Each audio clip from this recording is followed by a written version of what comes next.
à votre émission L'Évangile, notre espoir. Nous aurons une nouvelle émission aujourd'hui à travers le témoignage de Marie-Noël Héricourt qui est venue à un déjeuner de l'espoir dernièrement à Amqui.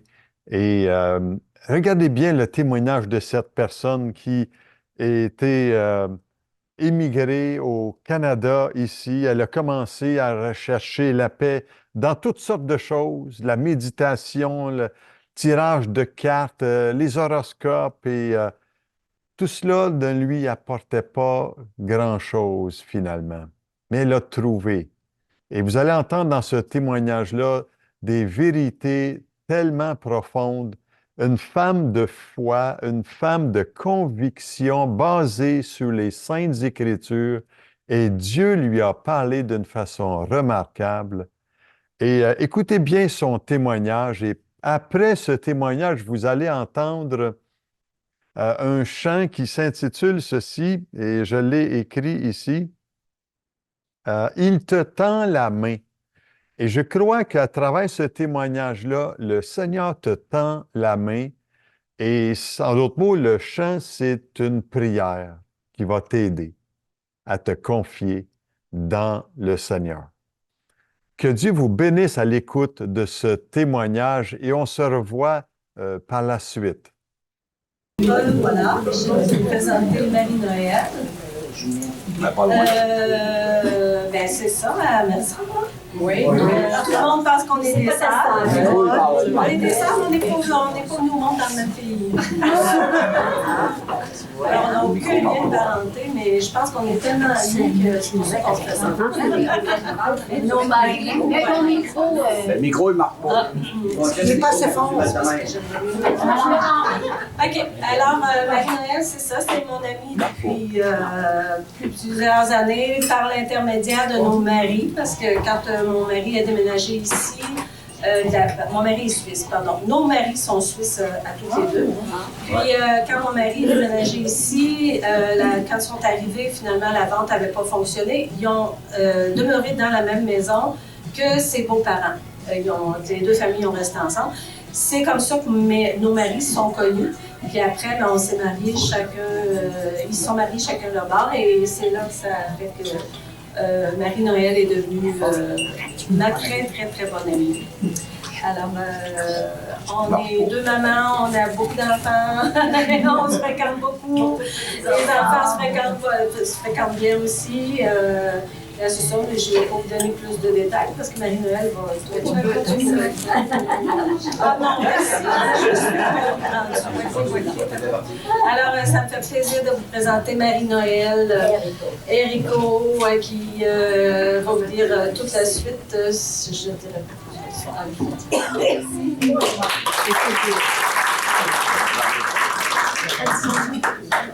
Alors, bonjour tout le monde. J'aurais préféré rester assise parce que c'est pas ce que je préfère être devant tout le monde. Alors aujourd'hui, on m'a lancé une invitation de parler de ce que vous avez fait dans ma vie. Donc, c'est pas une histoire, c'est mon histoire. Alors, j'ai mes notes, mais je ne pensais pas tenir un micro. Est-ce que vous m'entendez bien? Oui. Alors, je vais me présenter. Donc, mon nom, c'est Marie-Noël Héricourt. Et moi, je suis née en France. Et vous voyez bien que Héricourt, c'est pas français. C'est italien. Mes parents sont d'origine italienne. Ils sont décédés aujourd'hui. Donc, moi, je suis née à Grenoble. Vous connaissez Grenoble par les noix de Grenoble. Mais nous, on ne dit pas des noix de Grenoble. Nous, c'est des noix seulement. Ah, OK. Ouais, c'est ça. Alors, c'est ça. Moi, je suis née en France, à Grenoble.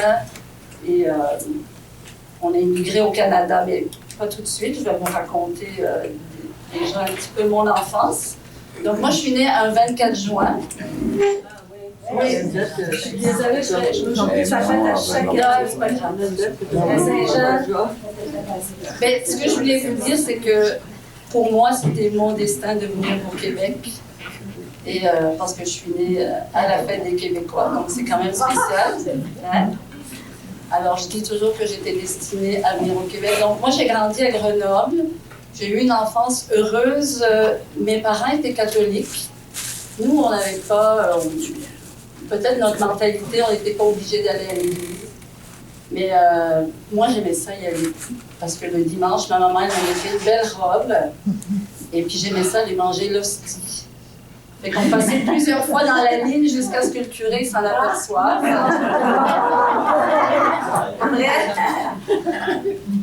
Et puis nous mettre dehors, c'est bon. Et fait que finalement, bon, j'allais au catéchisme, mais moi, une chose que je me rappelle du catéchisme, c'est que le curé, il nous disait que Jésus, il était mort pour nos péchés. Je ne comprenais pas vraiment ce que ça voulait dire. Il est resté là. Alors, bon, c'est ça, j'avais une enfance heureuse, j'avais des bons parents, on n'était pas riches, mais on allait en vacances, on allait en Italie, en France. Quand on habite en France, on est proche de tout. Alors, c'est ça. Fait que ma mère, elle avait un frère qui a émigré au Québec. Je ne sais pas tellement les années, mais peut-être vers 1972 à peu près. Et elle venait le voir. Et ma mère, elle est tombée vraiment en amour avec le Québec. Elle nous ramenait des gros pots de beurre peanut. Mes frères, ils allaient dans le frigidaire avec la cuillère, ils mangeaient ça. Et jusqu'à aujourd'hui, j'aime ça. Fait que, elle est revenue du Québec. Je vais prendre un petit peu d'eau. Excusez-moi. Non. Elle est revenue et elle a décidé qu'on allait faire nos papiers pour venir vivre au Québec. Ça a pris à peu près 1 an. Puis moi, je me rappelle à l'école, j'étais toute contente. Je disais à mes amis qu'on allait déménager au Canada. Ils ne me croyaient pas pourquoi. Je disais que c'était en Amérique du Nord. Ils ne me croyaient pas plus, mais bon. Finalement, en 1975, on déménage, on arrive à Montréal. Donc, chez mon oncle, avec mes cousines qui étaient là. J'ai 2 cousines qui étaient comme mes sœurs et qui ont déménagé avec leur père. Donc, on arrive à Montréal. Moi, je vais à l'école, au secondaire.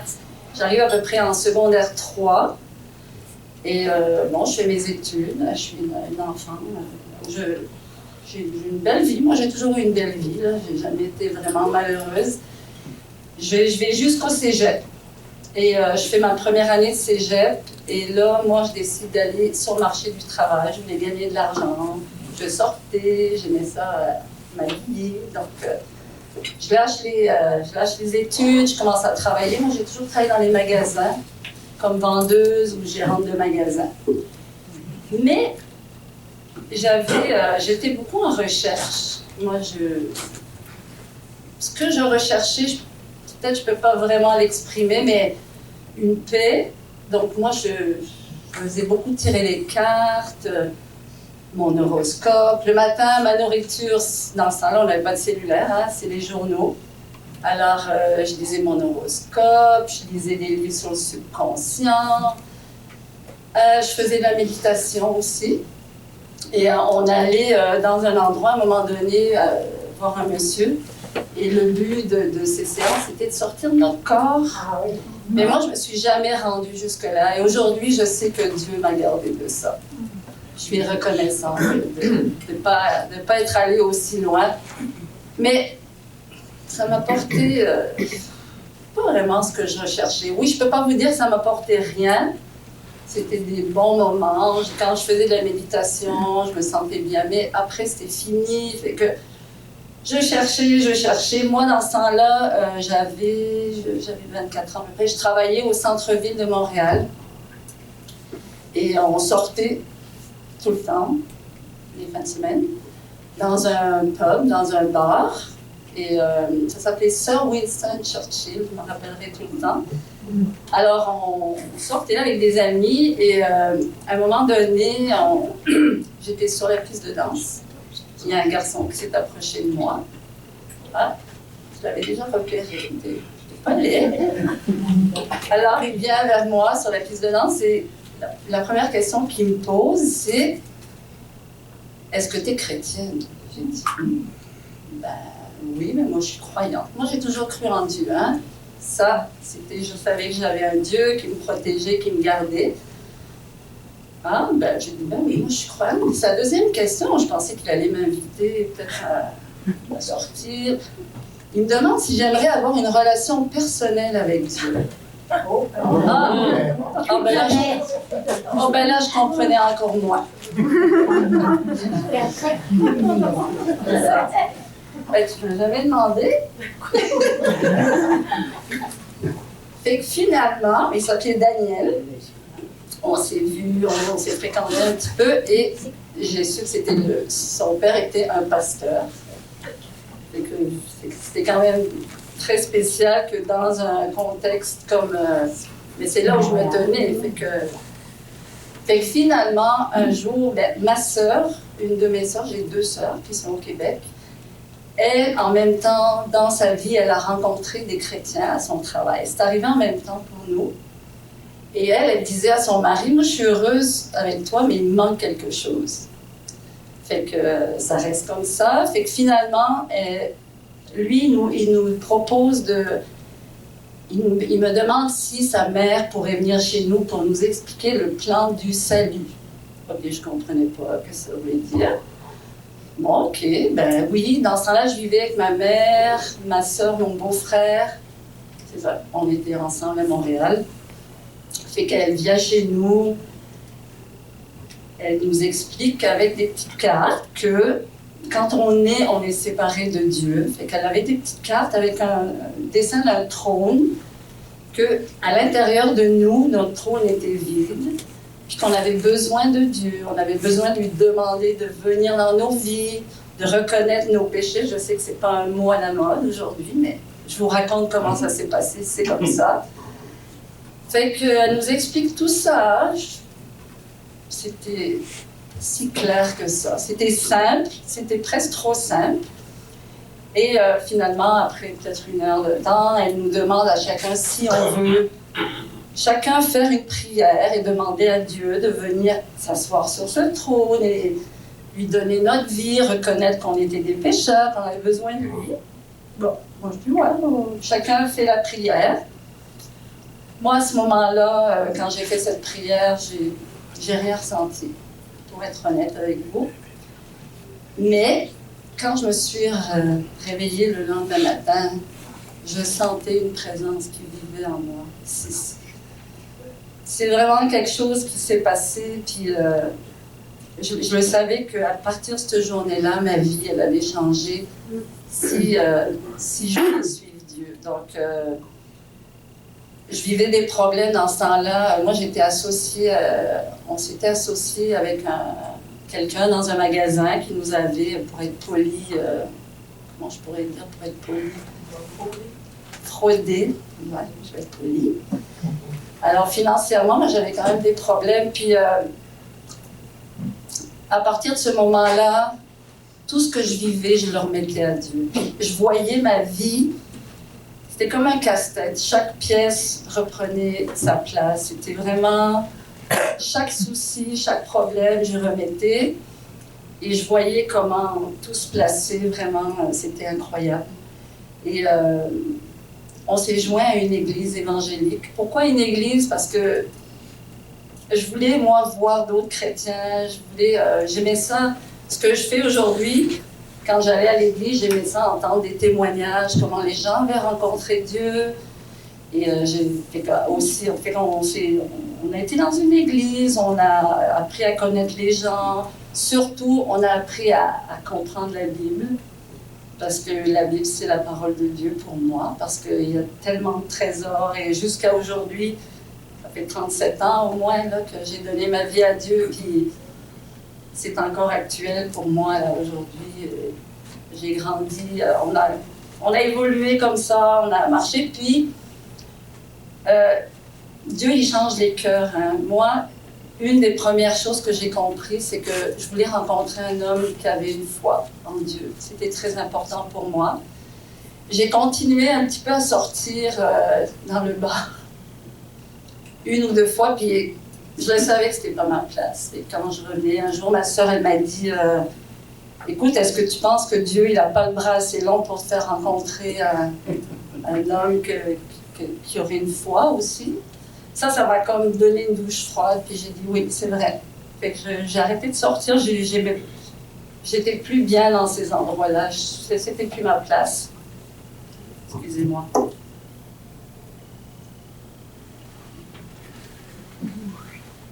Alors, donc, à l'église où on allait, on avait un pasteur, c'était un Belge, qui avait été transféré dans une église à Marieville, qui est pas très loin de Montréal, et il nous avait invités à une soirée de jeunes.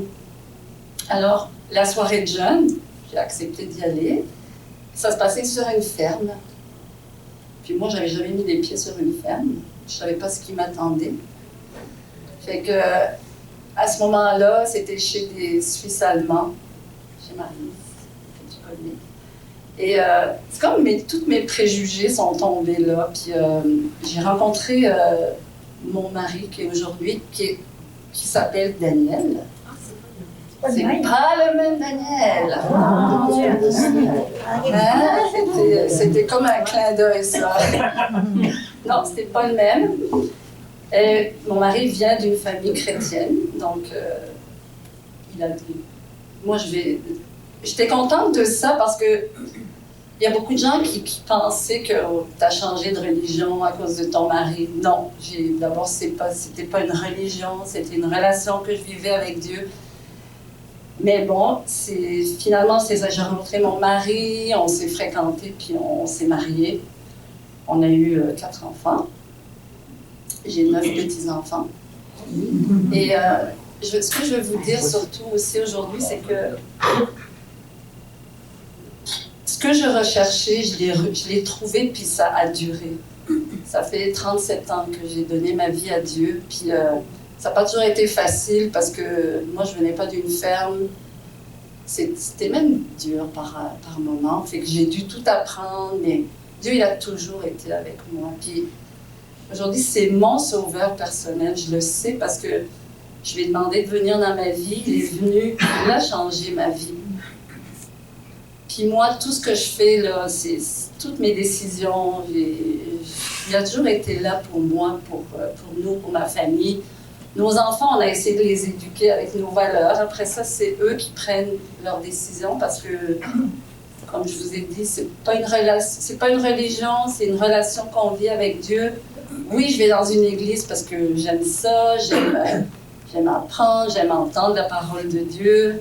Et je sais que j'ai amené ma Bible, mais elle est très vieille, fait que je n'ose plus trop l'ouvrir, les pages. Mais aujourd'hui, on peut avoir nos Bibles sur nos cellulaires. Fait que c'est pas mal ça que je veux vous dire. Mais c'est ça, fait que si j'ai pas...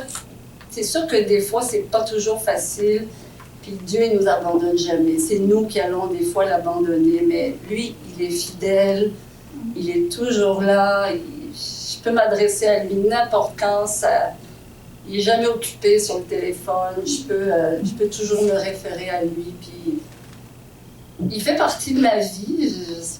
Je ne sais pas si je suis claire ou si vous comprenez ce que je veux dire, je ne veux pas rallonger, mais c'est pas mal ça mon histoire. Fait que c'est ça. Je ne sais pas si vous avez des questionnements ou si vous avez... les horoscopes populaires. Ah oui, c'est ça. Mais oui, c'est bien que vous me disiez ça. Parce que à partir de ce moment-là, là, c'est ça, j'ai même pas lu mes notes. J'avais 5 pages. À partir de ce moment-là, j'avais plus besoin de ça. C'est ça qui est incroyable. C'est comme Dieu avait rempli tous ses côtés, tous ses manquements. Et pourtant, moi, j'étais pas une fille... je veux dire, je me suis pas accrochée à Dieu parce que j'étais une fille pas heureuse. J'ai eu une belle enfance. C'était pas parce que j'étais malheureuse, mais c'est ça. Oui, fait que j'ai vraiment tout laissé ça. Puis il y a une chose aussi, moi je fumais, hein. Puis mon mari, lui, c'est un anti-fumeur. Fait que moi j'ai essayé d'arrêter de fumer, j'étais pas capable. Puis un jour, il y a un monsieur qui est venu, lui il a écrit des livres, Maurice Ray. Il est venu chez les parents Daniel, puis il m'a dit, est-ce que tu aimerais que je prie pour toi? Puis moi, j'ai essayé d'arrêter de fumer. Je savais que c'était pas bon pour moi, mais pas capable. Le monsieur, il a prié pour moi. Puis dans ce temps-là, je travaillais encore dans mon magasin au centre-ville. Puis j'ai été délivrée, là, d'une minute à l'autre. Je suis retournée au magasin le lendemain, j'avais un cendrier, ça me dégoûtait. Moi, j'étais gérante de magasin, puis mon vendeur, il me disait « Ça te fait pas envie? » Non, c'était fini. Fait que aide-toi et le ciel t'aidera. Mais je pense que oui. Je voulais arrêter, j'étais pas capable, puis Dieu, il m'a aidé à le faire. Il m'a délivré de la cigarette. Après ça, des fois, j'ai eu des luttes, là, mais... Fait que... Je sais pas si... Ouais. Ah, on veut ça.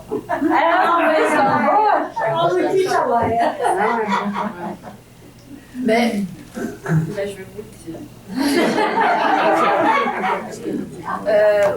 Je me faisais beaucoup tirer les cartes, mais je veux pas que ça me donne des idées. Hein. C'est pour ça que je ne le dis pas. Bon, moi, je me faisais beaucoup tirer les cartes. Puis, vers 18 ans à peu près, je me rappelle de rien de ce qu'on me disait. Là. Mais il y en a une qui m'a dit « Toi, je te vois là, vers 25 ans, je vois la lumière entrer dans ta vie. » Moi, je me suis convertie à peu près à cet âge-là. Elle dit, je vois, tu vas te tenir avec des gens religieux. Puis, ça m'a vraiment resté dans la tête. Puis, c'est vraiment ce qui m'est arrivé. Mais je ne veux pas vous dire que de vous faire tirer les cartes. Je ne l'aurais pas dit, mais bon, puisque tu l'as dit, oui, c'est vraiment ça qui est arrivé. Elle m'a même dit que je marierais un homme, parce que mon mari, il est suisse. Hein? Moi, je suis d'origine italienne, je suis née en France, on est toutes mélangées hein, chez nous. Et, hein? Oui, c'est ça. Fait que, c'est ça. Fait que, ça m'a toujours resté. Puis, je sais pas pourquoi, c'est passé par elle. Mais moi, Dieu, il m'a toujours comme montré les choses, là, il me fait des clins d'œil. Puis, c'est ça. Aujourd'hui, je vis à Saint-Ulrich. On a une ferme. C'est pour ça que je vous dis que passer toutes ces années sur une ferme. On vient de vendre la grosse partie de notre ferme. On s'est gardé quand même un petit cheptel. Mon mari, c'est un agriculteur dans l'âme. Aujourd'hui, il devait venir, mais un problème avec les buvettes des animaux. Il n'a pas pu venir. Pas grave, j'ai dit ça. Je serais moins stressée si tu viens pas. Moi qui me disent, t'aurais dû dire ça, pas dire ça. Fait que moi, j'avais des versets, je veux quand même vous lire de petits. Quand j'ai donné ma vie à Dieu, il y a un verset que j'aimerais vous lire et c'est ce qui s'est passé pour moi. C'est Apocalypse 3:20. Il dit, voici, je me tiens à la porte et je frappe. Si quelqu'un entend ma voix et ouvre la porte, j'entrerai chez lui, je souperai avec lui et lui avec moi. Moi, c'est ça qui est arrivé. Je lui ai ouvert la porte, je le recherchais. Dieu s'approche de ceux qui le cherchent. Il est venu dans ma vie, puis là, il ne veut plus partir. Hein. Il est tout le temps là. Puis, j'ai trouvé la paix, puis la joie, oui. Des fois, c'est pas la joie dans la vie. Hein, je n'ai pas tout le temps des hauts, mais même les bas, et surtout les bas avec lui, c'est facile à les traverser. Et dans la Bible aussi, si vous avez une Bible, moi j'avais une Bible, je l'ouvrais dans Jean 3:3. Il parle de naître de nouveau. Alors, ça aussi, c'est un petit bout du verset qui dit « À moins de naître de nouveau, personne ne peut voir le royaume de Dieu. » En acceptant Jésus dans ma vie comme mon sauveur, je sais aussi que j'ai la vie éternelle. Je le crois. Ça, c'est mon histoire. On peut dire n'importe quoi sur la Bible, que c'est pas vrai, mais ce que moi j'ai vécu, il n'y a personne qui peut le contredire. Puis, je vais quand même vous dire un autre verset. Dans le psaume 139. Si vous avez une Bible, lisez ce psaume-là, c'est merveilleux. Le verset 15, il dit « Mon corps n'était pas caché devant toi lorsque j'ai été fait dans le secret, tissé dans les profondeurs de la terre. Je n'étais encore qu'une masse informe, et sur ton livre étaient inscrits tous les jours qui m'étaient destinés avant qu'un seul d'eux existe. Dieu, il savait, il me connaissait, il nous connaît. C'est lui, pour moi, c'est mon créateur, c'est lui qui m'a créé, donc il sait combien de temps je vais vivre. Il savait que j'allais venir au Québec. Alors, je pense que c'est la plus belle décision que j'ai faite dans ma vie. Je ne l'ai jamais regretté. C'est ça que j'avais à vous dire aujourd'hui. Je dors plus depuis 4 heures ce matin. Voilà. Merci de votre attention.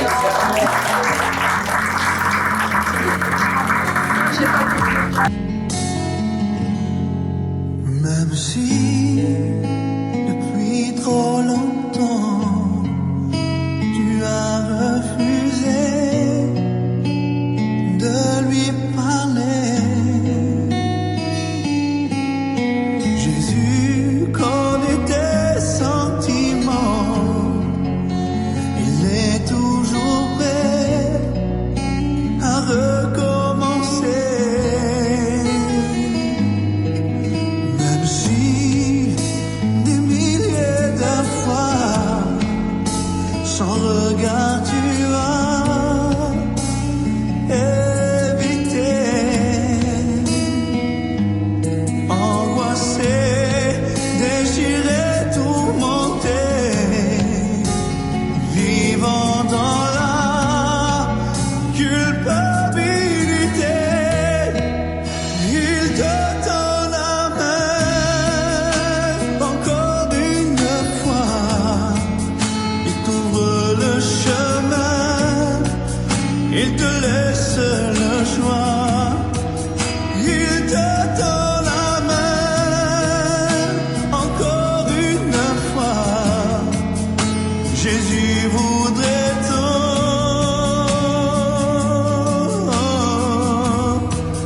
te serrer dans ses bras,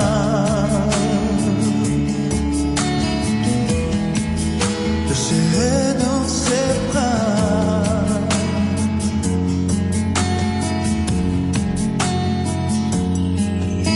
Même si tu as rejeté cette tendre voix qui ne cessait d'appeler,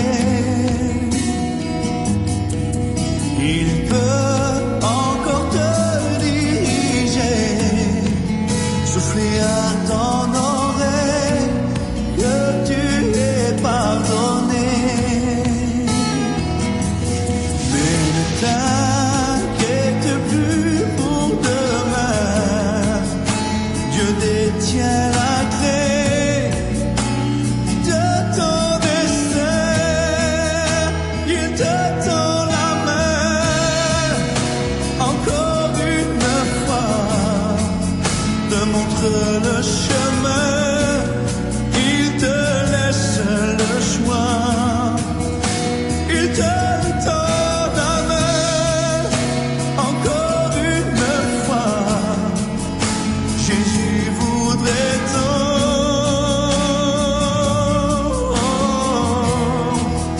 serrer dans ses bras,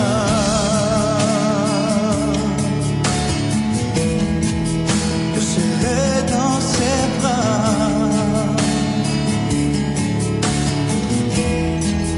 Il te tend la main encore une fois, te montre le chemin, il te laisse le choix, il te tend la main encore une fois, te montre le chemin, il te laisse le choix, il te tend la main encore une fois. Jésus voudrait te